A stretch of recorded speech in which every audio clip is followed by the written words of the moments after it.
Dans le rapport du dernier des archevêchés, il est venu enquêter sur Méliès parce que le seigneur local, le seigneur de son village, le seigneur des Trépigny, a été particulièrement malmené par son curé. D'abord, le curé ne lui accorde pas la préséance. Il a droit à un banc, mais d'autres, les vieux, ont droit aussi à un banc, tout comme le seigneur à la messe.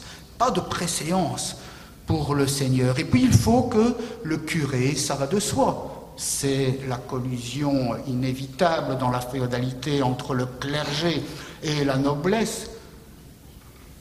Il est inévitable que Méliès recommande au prône, c'est-à-dire dans son sermon, le seigneur de sa paroisse.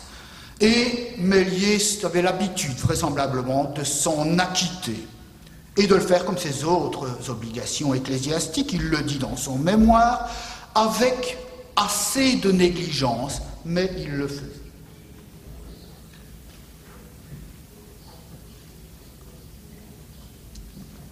Mais voilà qu'un des dimanches de juin 1716,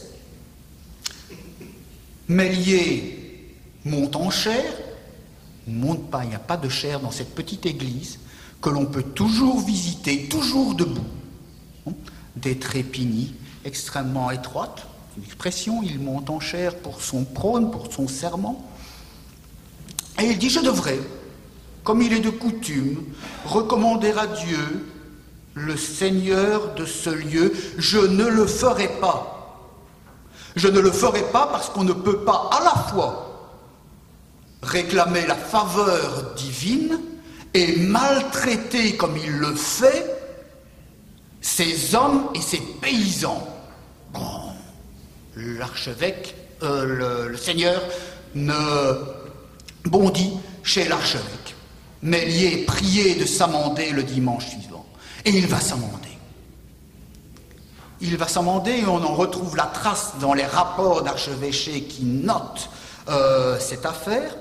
Il va s'amender d'une bien curieuse manière. Recommandons, dit-il, recommandons à Dieu, le Seigneur de ce lieu, puisque il me l'est demandé. Les archevêques sont de grands seigneurs.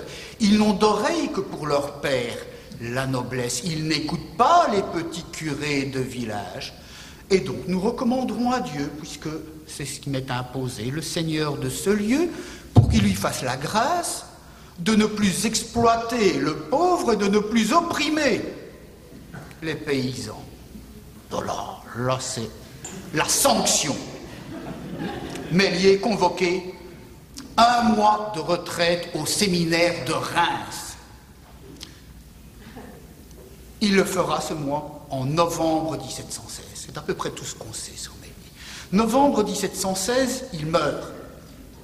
Si l'on veut, je peux revenir dans le débat sur les conditions de sa mort, mais on en est qu'à l'état d'hypothèse que j'essaie d'explorer également, mais ce ne sont que des hypothèses. 1716, c'est 13 ans avant sa mort. Et c'est très vraisemblablement à partir de cette date que va naître chez lui l'idée de rédiger ce mémoire de ses pensées et sentiments qui va être cette bombe philosophique et politique, ce traité dans lequel rien, ni le pouvoir temporel ni le pouvoir spirituel n'est respecté.